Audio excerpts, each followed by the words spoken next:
12 IPS 2 SMA Negeri 2 Tanjung Raja. Saya Siska Egi Cahayaningsih. Saya Fitria. Saya Ragilus Prayoga. Saya Pinkan Pratiwi. Saya Sahri Ramadan. Kami ingin mempresentasikan pelajaran sejarah Indonesia tentang demokrasi terpimpin. Selamat menyaksikan. Sejarah Indonesia sejak 1959 hingga 1965. Dalam sejarah Indonesia ini, kita mengenal sistem pemerintahan yaitu demokrasi terpimpin.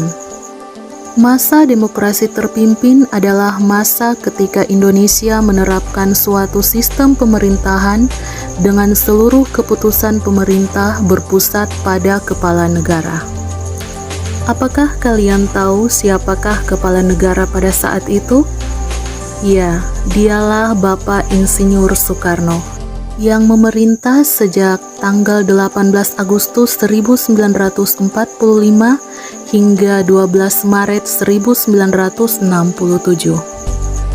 Perlu kita ketahui apa yang melatar belakangi sehingga Presiden Insinyur Soekarno melaksanakan model pemerintahan demokrasi terpimpin pada saat itu.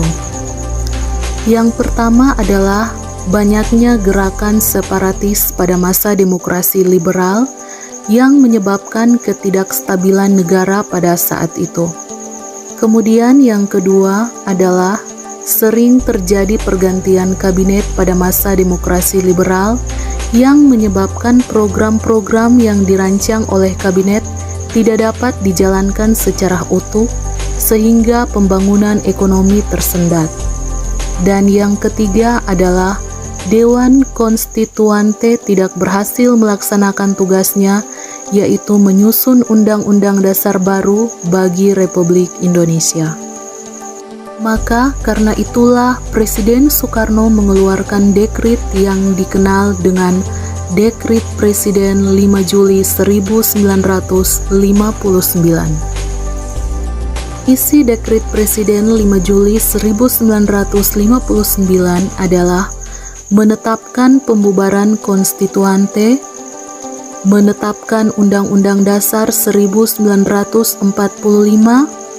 pembentukan MPRS yang terdiri atas anggota DPR ditambah dengan utusan-utusan dan golongan, serta pembentukan Dewan Pertimbangan Agung Sementara atau DPAS.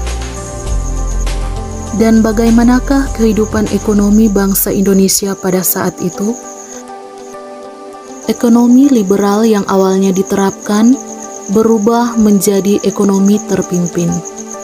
Ekonomi terpimpin ini yaitu di mana seluruh sistem ekonomi diatur dan dikuasai oleh pihak negara, baik itu dalam aspek sosial, ekonomi, ataupun dalam aspek politik.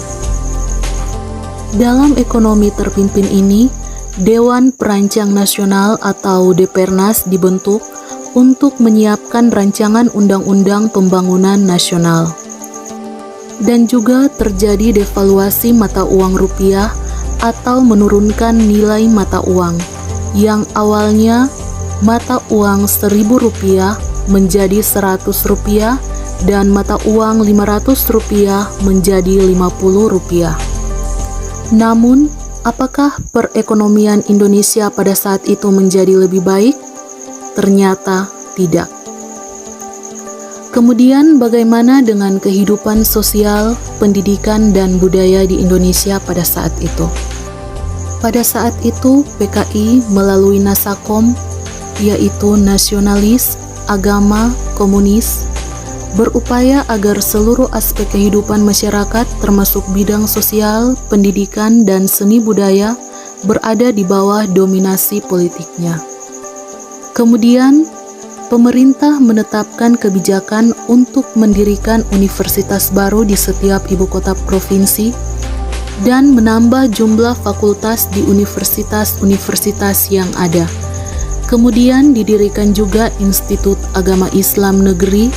Kemudian didirikan sekolah tinggi teologi dan seminari-seminari, dan didirikan pula perguruan tinggi Islam, Kristen dan Katolik, seperti Universitas Islam Indonesia, Universitas Kristen Indonesia, serta Universitas Katolik Atmajaya. Dan tercatat pada tahun 1961 telah berdiri sebanyak 181 perguruan tinggi.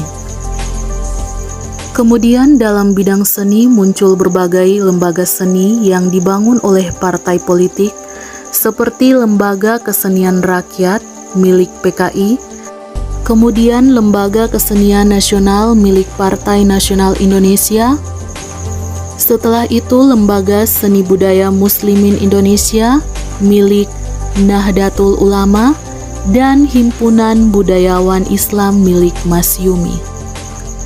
Demikianlah presentasi singkat mengenai sejarah Indonesia pada masa demokrasi terpimpin 1959 hingga 1965. Terima kasih.